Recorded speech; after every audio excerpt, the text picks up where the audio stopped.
Howdy, my fellow dwellers of the internet. And welcome back to the game with one of the sickest soundtracks I think I've ever heard, Kenshi. But what dubious deeds are we going to be accomplishing today? Nothing. I'm done. The video's over.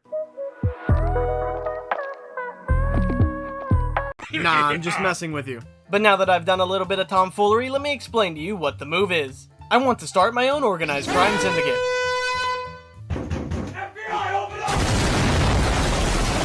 In Kenshi, of course. Now you're probably wondering, how am I gonna fund this venture? Hash? No. Hash resells for cheap and requires a lot of research in order to produce. We're gonna be producing something infinitely more profitable and much easier to obtain. The almighty FOODCUBE. Just waking up in the morning, gotta thank FOODCUBE. But that's enough rambling, let's get into it. We begin like any other Kenshi playthrough in the character creator, so let me introduce you to Nip and Nap. I decided to go with the slave start because fuck it, we ball. But we certainly can't do much of anything stuck in here, so obviously we need to escape. However, at the moment we're very slow and weak, meaning that if we tried, we would most certainly get our heads bashed in by the guards. In order for us to train our stats, we first need to work on our lockpicking by picking our way out of our cages. Then from there, under the cover of night, we could train our other stats like stealth. Hey yo, why he sneak like that though, man? What the hell? And when we weren't secretly training our stats and stealing food at night, we were slaving away, slinging that rock for the Holy Nation. But after several days of hitting rocks, workplace harassment, and intense Sigma male grinding, I finally felt Nip and Nap were ready to execute our escape plan. Ladies and gentlemen, I introduce you to Operation Sacrificial Lamb. First, using our newly acquired lockpicking skills, we'll free one of the other slaves. Then, following behind them, we'll head towards the camp's exit. Finally, using the friend we freed as a distraction, we'll walk right past the guards while they proceed to knock his head in. I'm sure he'd understand, though, it's for the greater good. And, yeah, the rest of these guys just kinda let me walk out. I don't really know why, I guess they just recognize real ballers when they see them. But now that we'd earned our freedom, it was time to make our way to safer pastures, because being a hiver in the Holy Nation is like being an O-block. It's on site. And after only a few minor beatings, we managed to arrive at the hub. And let me tell you, our beginnings are very, very humble. Because we have nothing to our name, I had our brave entrepreneurs scavenge around taking stuff that definitely isn't ours just to purchase some basic supplies. And by supplies, I mean a total of 2 medkits, but hey, we gotta start somewhere. Now that we had a way of healing ourselves, we could confidently set out into the world. Our travels would lead us to the town of Squin, where I would indulge in more thievery, of course. Using our sticky fingers, we were able to purchase some weapons and armor, albeit not very good ones. Armed with our military grade assault sticks, we set off to explore, practicing our combat abilities and scavenging whatever we could find. Hello once again, it's me, Larry, the Jewish lungfish. Just here to fulfill my contractual obligations to tell you to like and subscribe. And if you don't, I'm gonna have to take your credit score. You've been warned. Oh, and don't forget to join the Discord too. Anyways, bye for now.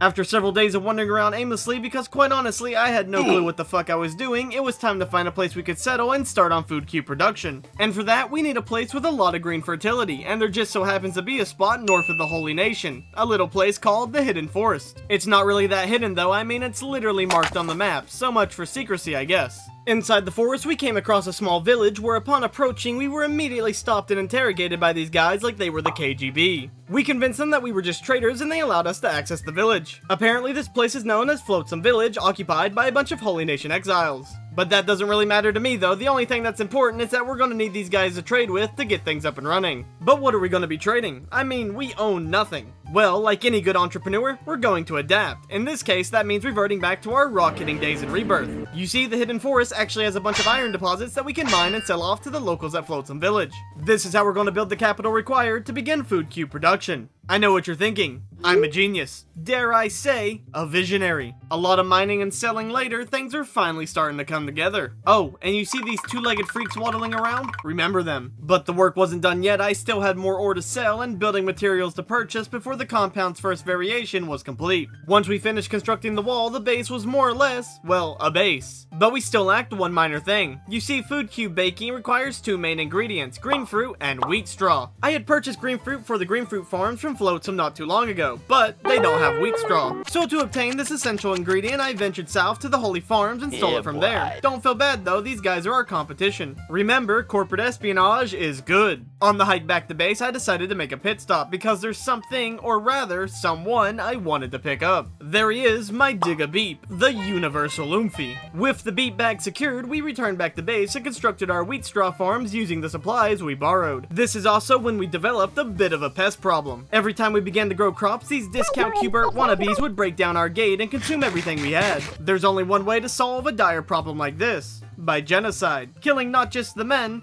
but the women and the children too. But now that we no longer had pests eating our crops, we could actually begin doing what the whole point of this video is about: making food cubes. And after pouring our blood, sweat, and tears into it, we finally had our first batch of food cube goodness, and with it, a sizable profit. Now that we had a bit of cash to our name, I chose to buy a new recruit, because it's never a bad time to expand. Everyone, say hello to Fripp.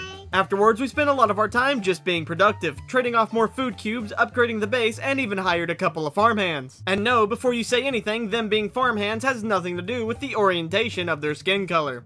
I swear. But now we had another issue: cannibals, and a lot of them. So I went out and purchased some better equipment and began looking for where they were originating from. This would lead me to an entire village of them that I would destroy accidentally, I mean strategically, by leading a pack of beak things into them. God works in mysterious ways sometimes. With peace once again restored, it dawned on me that we weren't really that well equipped, at least for a group wanting to become a notorious gang based around the selling of food products. Because of this revelation, I decided to use some of our food cube sales to buy us all much better stuff. From here on out, our group shall be known as the FOODCUBE Samurais. But we've yet to do anything devious, and I think it's about time we start. And I know just where to begin. We'll strike the Holy Nation, specifically the Holy Farms. This is perfect because not only are we getting vengeance on those who enslaved us, but we're also eliminating our competition. Only we should be allowed to make produce. So that's what we did, traveling from farm to farm, slaughtering whomever. All things considered, this wasn't very difficult at all. I mean shit, in some cases we'd show up and use their bedrolls to heal from our previous attack before launching another one at the farm we were resting at. Talk about 0 sense of self-preservation. But like that, our FOODCUBE Samurais had made their first move in the world. Moving forward, our next step would be ramping up production and fully eliminating the Holy Nation. Then, well, I guess we'll just go from there. But that's definitely a next time thing. If you've watched this far, I love you. And if you're not already, make sure to sub and leave a comment. I'll take all the support you can give.